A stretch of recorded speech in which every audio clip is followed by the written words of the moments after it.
नमस्कार, मी प्रदीप कदम. माझी मुलगी राजनंदिनी जन्मता कर्णबधिर असल्यामुळे तिचं कॉक्लिअर इम्प्लांटचं ऑपरेशन झाल्यानंतर तिचं स्पीच थेरपी आणि शिक्षणाची ह्याच्याबद्दल खूप मनात गोंधळ आणि प्रश्न निर्माण होते. तेव्हा आम्हाला स्वरनाथबद्दल कळालं आणि कॉक्लिया पुणेबद्दल कळालं.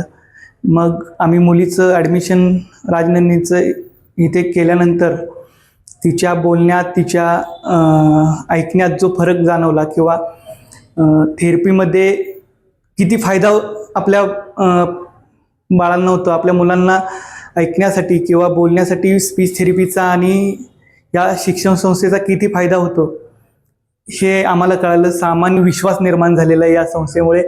खरंच स्वरनाथ आणि कॉक्लिया पुण्याचे मानावे तितके आभार कमीच आहेत. खूप छान एक्सपिरियन्स या संस्थेत मला माझ्या राजनंदिनीबद्दल आलेला आहे.